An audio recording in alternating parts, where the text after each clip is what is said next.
आणि याबद्दल अधिक बोलण्यासाठी आपल्या सोबत आहेत बँकिंग एक्सपर्ट विश्वास उटगी सर।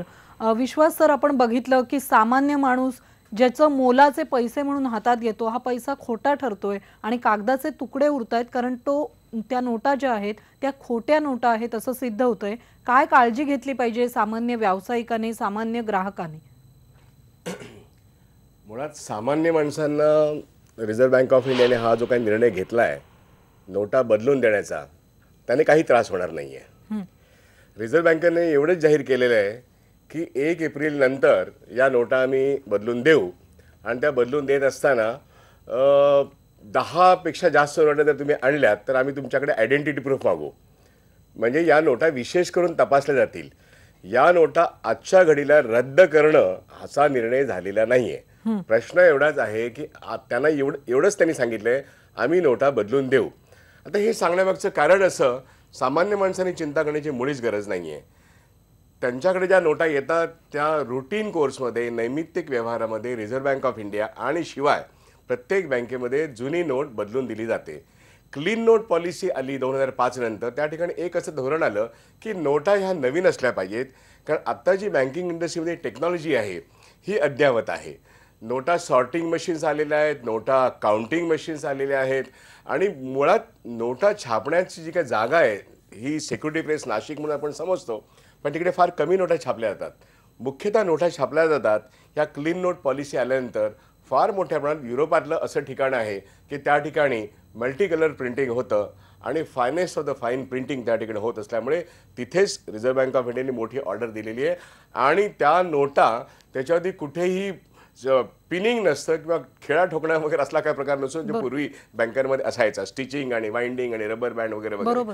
आता नोटा त्याच्यासाठी फक्त एक रॅपर आहे आणि note is counted by the machine, अशी एक स्थिती आहे आणि म्हणून काळजी करण्यासारखं काही करणे हे रुटीन व्यवहार आहे। बरोबर आहे, पण विश्वास सर, ज्यावेळी खोट्या नोटा आपल्या हातात आल्या आहेत असं कळतं, जसं आपण बघितलं की व्यावसायिक मुंबईतला जो सांगत होता माझ्याकडे 50% नोटा याच खोट्या येत आहेत ज्यावेळी कॅशमध्ये व्यवहार करतोय, तर नोट खोटी असेल तर नेमकं काय केलं पाहिजे या सगळ्या प्रकरणात काळजी म्हणून?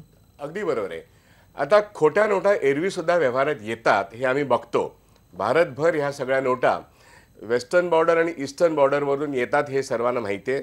या ठिकाणी ISIचा हा व्यवहार असो, वेळच्या वेळी ते करत असतात आणि नेपाळ बॉर्डरवरून सुद्धा ह्या अशा तऱ्हेच्या नोटा येत असतात। पण त्या ठिकाणी बँक कर्मचारी म्हणून, बँक ऑफिसर म्हणून दैनंदिन ज्या नोटा परत आम्ही पोलिसांना रिपोर्ट करत असतो आणि त्या नोटा ओळखण्याचं तंत्र आत्ता जे काही मिसेस वैदेही सुकठणकरने सांगितलं ते अगदी बरोबर आहे। त्याच पद्धतीने कॅशर्स नोटा व्हेरीफाय करून घेत असतात आणि ते काउंट करत असतात आणि नोट व्हेरीफाईंगची पण मशीन असते। बरोबर, पण मग विश्वास सर, सामान्य माणसाने कुठे जायचं? माझ्या हातातली नोट ही फेक नोट आहे हे मला जर कळलं तर मी काय केलं पाहिजे? कारण कायदा कदाचित माझ्यावरच प्रश्नचिन्ह घेतो, तुझ्याकडे खोटी नोट कुठून आली असं। व्यवहारामध्ये खोट्या नोटा येत असतात, त्यामुळे बँकांमध्ये आल्यानंतर तो ठिकाणी पोलिसांना इन्फॉर्म करणं एवढंच महत्त्वाचं आहे।